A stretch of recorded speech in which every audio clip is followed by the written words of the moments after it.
Hello, ladies and gentlemen, and welcome to Dominions 4 Thrones of Ascension.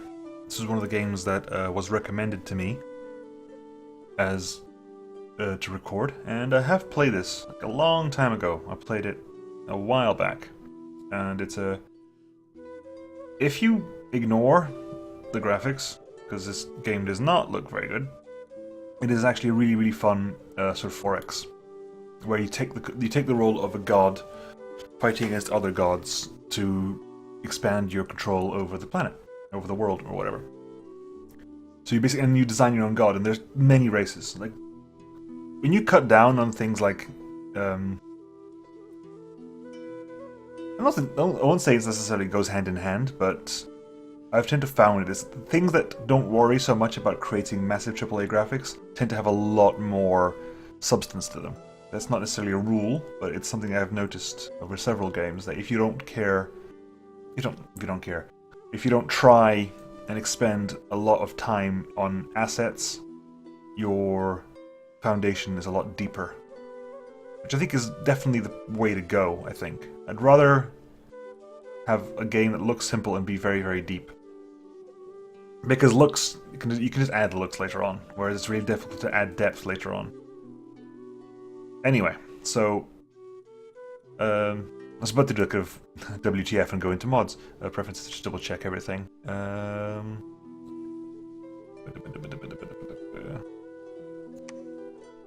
Frame of rate goes to 60 frames per second. Yes, I am now Total Biscuit. Okay, that's fine. You can create your own maps as well. You can have a random map, or you can have your own map. Because the maps are so simple, you can pretty much import a PNG and designate what zones are what, and that'll be your map for you. Anyway, so right, let's create a new game. This will probably be your first step. You're not wrong, game. You're not wrong. Right. So first of all, you choose a map, and the map you can have random maps. You can have one of the pre-made ones, which says you how many provinces are on the map. And there are sea provinces. There are sea races. There are races that exist only in the sea. Which the races that have to specifically capture areas that can create land-based units so they can go on land, like complete, or have spells that let them go around. Like if you research a lot of water spells, I think you have spells that let you either breathe underwater or breathe on land. If you usually breathe underwater, like I usually like Valanis because I think Valanis is a pretty nifty map. Because I think Valanis is one that was added later on. It was pretty much, it's not, if you go back here, like some of these maps wrap around.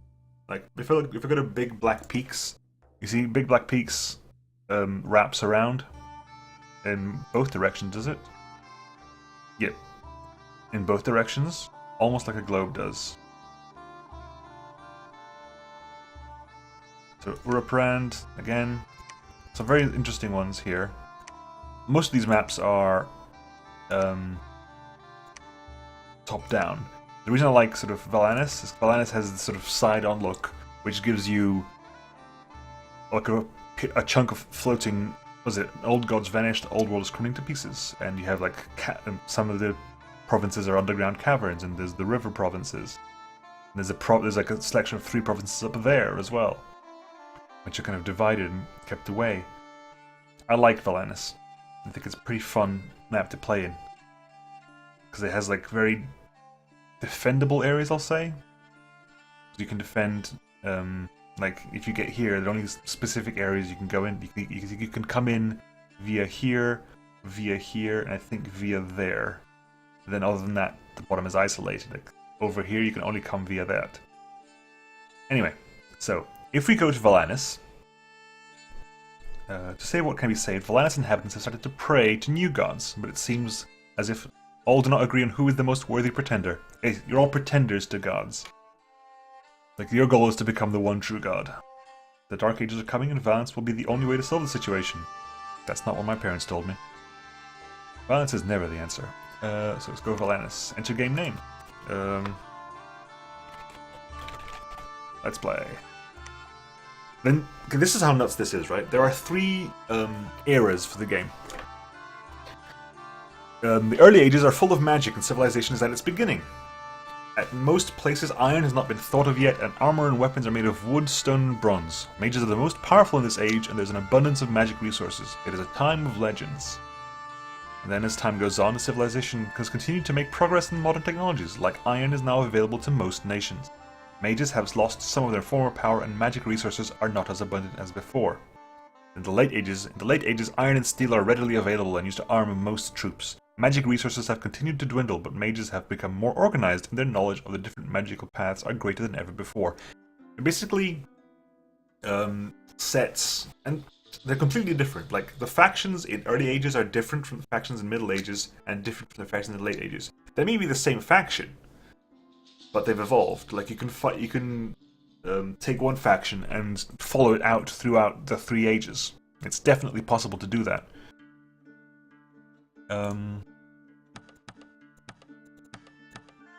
It's been so long. It has been so long. Let's go early ages. Start at the beginning, why not?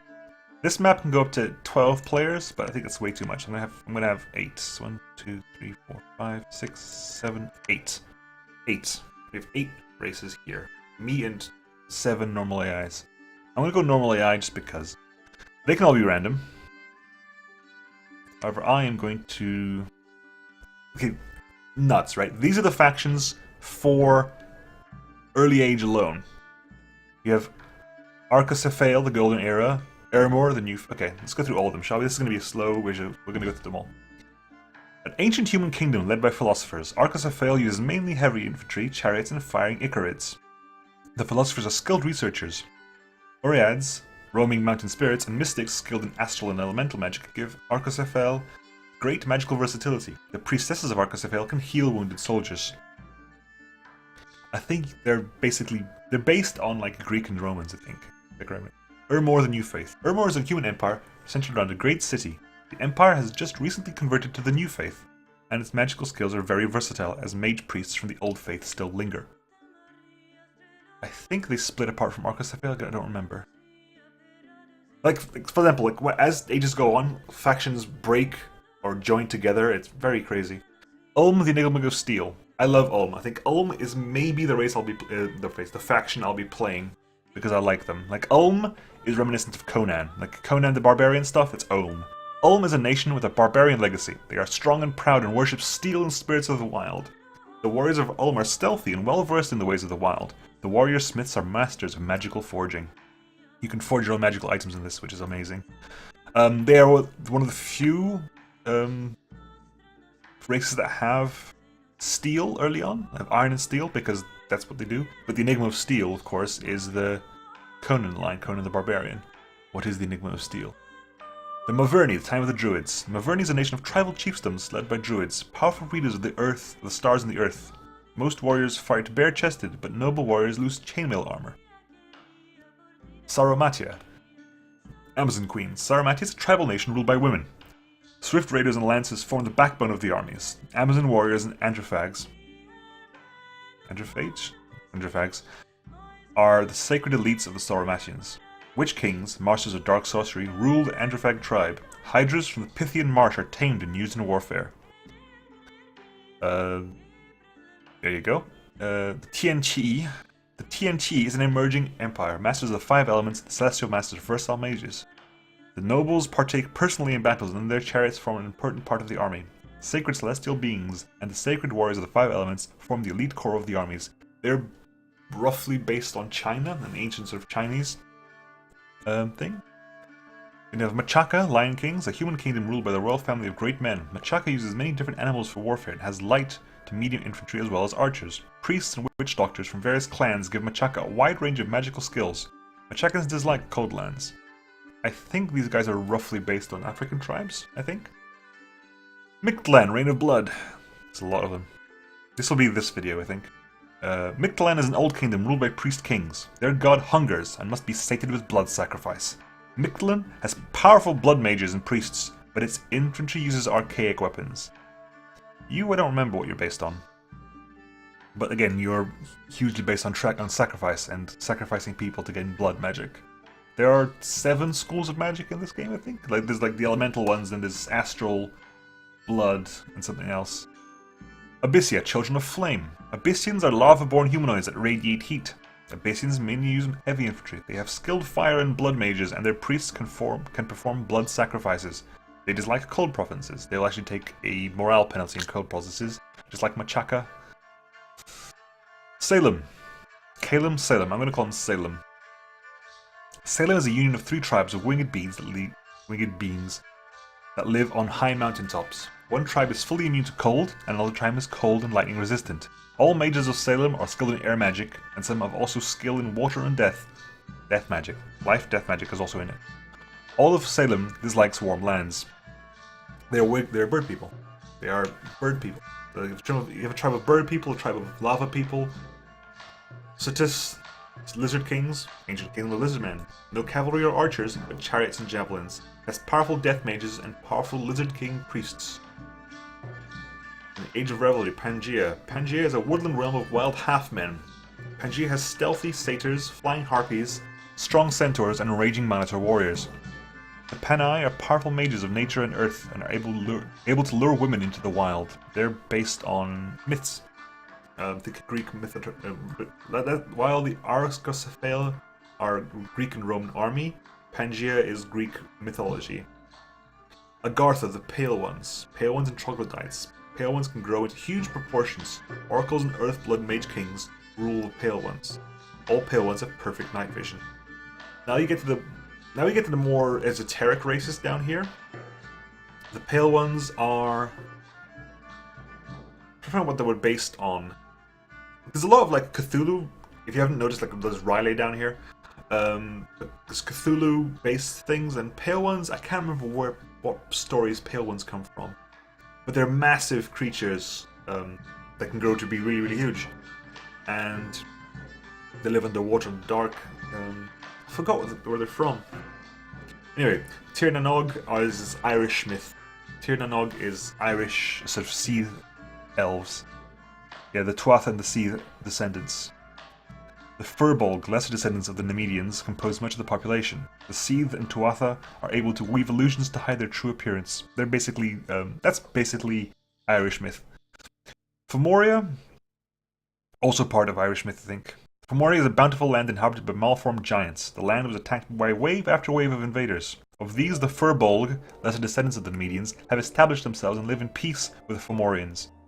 A few of the magically powerful Nemedians also linger, defeated remnants of an invading people now subject to their old enemies. So these are the 2 races that are kind of linked together. Excuse me.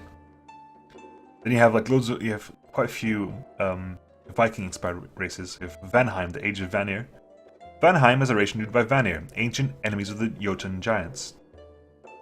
Vanir can sail across the oceans and hide themselves with illusions. They mostly use infantry and sacred berserkers. Their dwarven smiths are powerful earth mages. So you have the earth, water earth Vikings and dwarves. Helheim, Dusk and Death. Helheim is a nation of Vanir, ruled by hanged kings guarding the entrance to Hell. Vanir can hide themselves with illusions. They utilize many unique troops, including firing Valkyries. The Hangadrots are powerful death and air mages, and the Svartalf smiths are skilled in earth and death magic. Niflheim is a frozen realm and home of the Nifl giants, descendants of the Rimtursar. Giants are immune to the cold and dislike hot lands. Their mages are versatile and powerful sorcerers. So they are also part of Norse myth, but they are the giants essentially. So you have 3 Norse-based ones, then you have Kailasa, Rise of the Ape Kings. Kailasa is a realm of ancient, intelligent apes, ruled by Yakshas and Yavanas, divine beings living on the sacred mountain of Kailasa. There you go, it's a realm of intelligent apes. There's not much to be said about them, sadly, but there you go. We have Lanka, Land of Demons. Lanka is a realm of intelligent apes, ruled by Rakshasas, demon ogres skilled in dark sorcery and necromancy. Lanka, the name reminds me of something. I think I've read a lot about Lanka in context to this game. But they spread a lot quickly. Yomi, Oni Kings. Yomi is a nation of Oni and their servants. Oni are demons of the mountain wilderness. They are magically powerful and almost immortal, but few in number and rather stupid. That's based, of course, off Japanese mythology. At least Japanese demon mythology.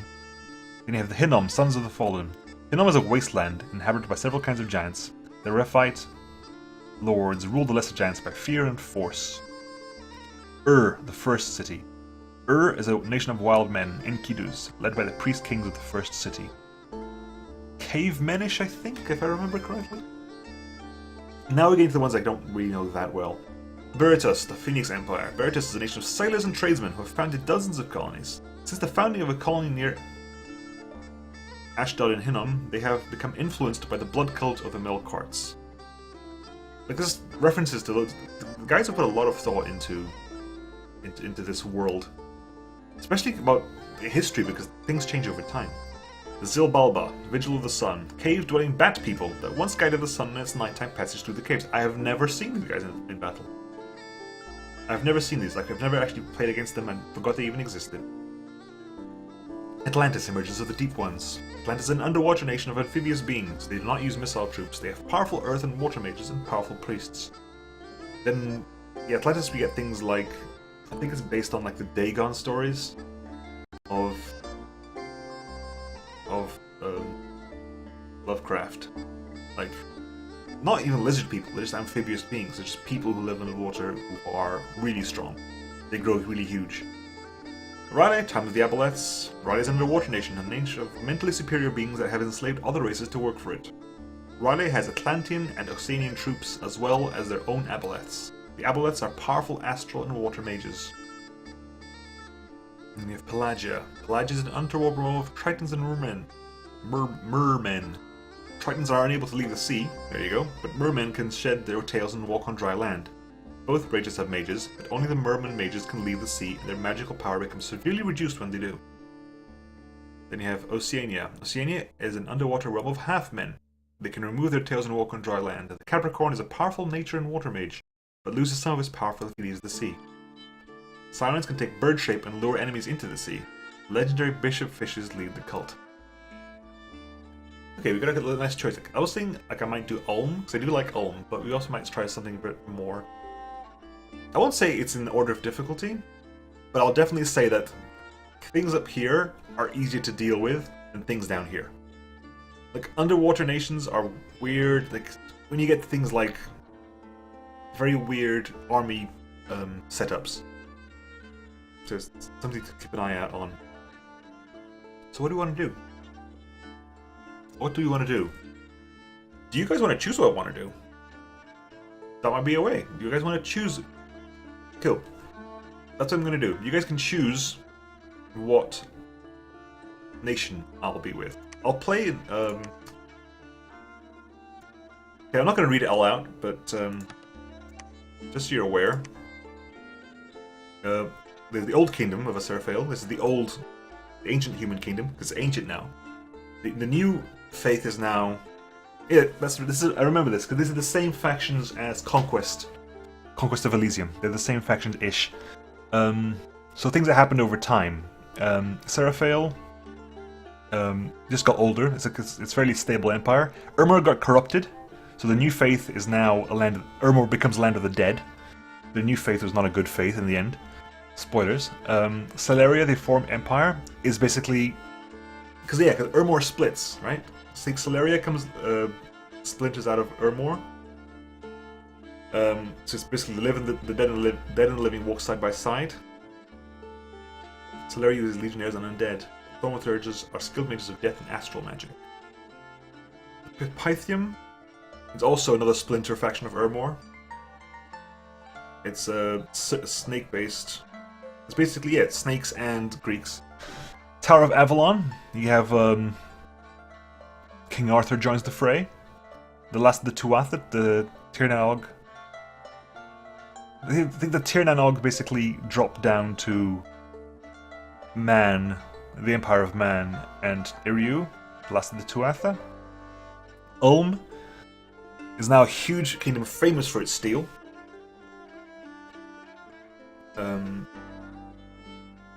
No, they have priests now. They didn't used to have priests before. They only had magical smiths. Now they have priests, I think. Marignon is a religious empire based on holy knights and inquisitors. Mictlan still around. The Qi has advanced from like the imperial early sort of China to more of more sort of traditional dynastic China, I think. Yeah, eunuch administrators increase provincial defense for free. Machaca, reign of sorcerers, they're still around. Now they have spider mounts and stuff. Then they have Gartha, the golem cult. Yeah, the pale ones die off. I'm pointing at the screen. The pale ones die off and they joined by humans and they form Agartha, the golem cult. Because before it was Agartha, the pale ones. And Abyssia, the lava-born humanoids, they're still around. Salem, still around. Although I don't think they have the 3 separate factions, races anymore.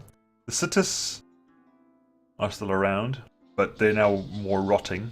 Now that they cause the lands to turn to rotting marshlands that cause disease in everyone who's not cold-blooded or is not cut into swamps and marshes. Pangaea is still around. Asphodel is a splinter of Pangaea, but they're now sort of evil Pangaea. They're now necromantic Pangaea. Vanheim's still around, but it's now men join the Vanir. Jotunheim still around. The Giants of the North. They're a break from Niflheim before. Benares, lands of the Chuds. Basically, it's again splinter factions. Land of the Apes. So the apes have joined here. Then you have Shinuyama, land of the Bakemono. Is again the Japanese ones. So they only have fled away at this point. So they give way to the ghostly goblins of the wilderness. Ashdod is the giants again. The Nazca, where we have the sort of Inca tribes. Xibalba again. Cave-dwelling amphibians have replaced the bat people when their caves were flooded. Atlantis is still around. Raleigh is still around. I think they have Starspawn now. Pelagia is still around. They haven't really changed much. And Oceania is still around. And if you go into the late game, a lot of the kingdoms have died off now. Arcacephael, again. So they've been joined by strong ape warriors from a distant land and heavily armed war elephants. Pythium, the serpent cult, is a splinter empire from Urmor. Urmor, as you notice, is not there anymore. Urmor has now fallen. That's the one. That's the name I remember. Lemuria. Pythium. Yeah, now they're the serpent cult. So they are basically splinters of Urmor and now have a lot of heretical mystery cults. Lemuria is the withering helm of dead and shadows.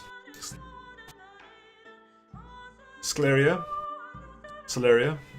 the surviving part of Old Urmor, was destroyed due to its dependence on the living dead. Now spectral legions of the former empire re-enter the world through the soul gates created by the Thaumaturgs. I think Lemuria spreads death very fast, I think. Like, if you have Lemuria on the map, they spread death really, really fast. You have Man and the Town of Chelms are basically the descendants of Avalon. Ulm is... The Kingdom of Ulm is essentially destroyed by Civil War. So basically, they ban magic. They become a faction with pretty much no magic at all. They have some magic, I think, but almost no magic, which is weird for a god. But they're again really, really strong. Physically, Marignon joined the Sea People. Mictlan. Yeah, Mictlan is an old kingdom taken over by the Atlantean kings, so Atlantis took over Mictlan. Their god hungers and must be sated with blood sacrifice. Tetienti is crumbling, the empire has been destroyed, and all barbarians now. The Imperial Guard is no more. Ancestral worship is popular once more, and barbarian priest mages of an ancestor cult are replacing the priests of the bureaucracy. Jomon is the human Japanese times. Feudal nation of human warlords and their samurai warriors, ninja assassins complement the military forces. Agartha, Chthonian dead. A cavern realm of humans who worship and consult the remains of the older race of Pale Ones.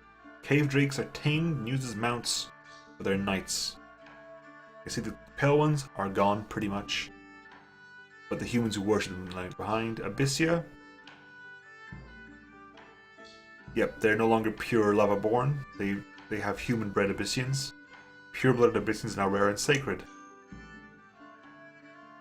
Salem, they're still around, I think. They're still around. So just the desert tombs.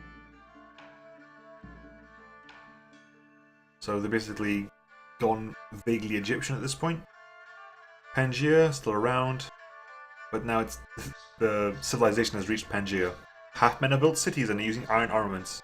The strong and well-armored minotaurs and centaurs are formidable warriors, but their priests are less powerful. Midgard, human nation whose religious leaders are the few remaining Vanir. Utgard, the Well of Urd, is basically humans and giants. Well, this is humans and Vanir. Bogaris, the Age of Heroes. Bogaris is a nation of humans who have replaced the Vanir as rulers of the cold and inhospitable land. Mighty cities, princes and religious leaders carve an empire out of the frozen lands. Mages of various traditions ply their trade, sponsored by the princes. In villages across the land, fanatic cults of flagellants have formed. The world at this point in the late ages is definitely falling apart. Patala, reign of Nagas. Intelligent apes, ruled by Nagas, divine serpent beings. Get some really crazy stuff now. Gath, last of the giants. Human tribes subjugated by the giants of Gath, the last of the Rephaim. Raga, the dual kingdom. The dual kingdom of cold-resistant and winged Areas and the heat-resistant Turins. Knows this skill in most paths except nature. Raga has skilled archers and trains griffins. Griffin rider immortals.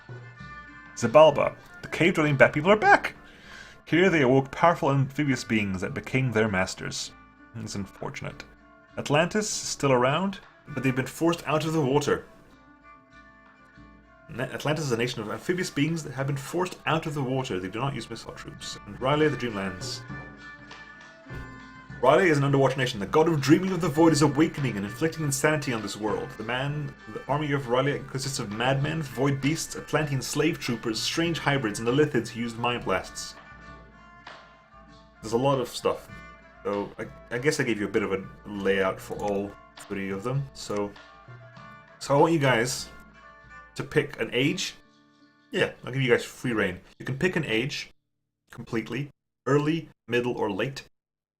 Then I'll do the same map. I'll definitely be on Valanis. I can delete the map for some reason. Early ages, middle ages, or late ages. Then pick a faction. If you can't remember, I'll pause it here so you can have a look again. So if you want to look and read, you can just pause. I moused over them all. Go back, pause, pick a race, and then once you picked a race, I'm going to randomly pick a race, right? Just so you get an idea. Because once I've picked a race, oh god, there's all this stuff as well, isn't there? There's all this stuff. Right. Anyway, but once we've picked a race, we get to design our god. We get to pick what our god is. And that has an effect, definitely. And what form we have gives us more or less points to play around with. Then we can spend those points increasing our stats, increasing our magic. Increase our magic considerably. The more magic we have, the more effects we've got. Increase our dominion. And what effect our dominion has. Because our dominion can spread, so we can make areas cold. We can spread growth, we can spread luck, we can spread magic, we can spread productivity, we can spread order. Also, we can choose if our god is awake, dormant, or imprisoned. If it's awake, it's with us at the beginning of the game. If it's dormant, it will awaken in the first couple of turns. If it's imprisoned, it'll take about a year. Awake is available immediately. Dormant will awake in about a year's time. Imprisoned, it's 3 years. You get a lot more points to play around with, but you get 3 years. You have 3 years with no god, essentially. And gods are stupidly powerful, especially if you go like something major, like a Forge Lord. You can get like things like if you get statues, for example. Like statues don't move. Fountains don't move. Ooh, what are we gonna go for? What are we gonna go for, huh? You gonna go for something here? We're gonna go for these guys? Or are we not, huh? Or are we not? Anyway, pick a race, pick a nation, pick a time, pick a nation, and we shall see what we can do. Make it fancy, I don't care. This is going to be fun. I don't think it's very difficult to get completely wiped out in this game, so have at it. I'll catch you guys next time. See you then. Bye.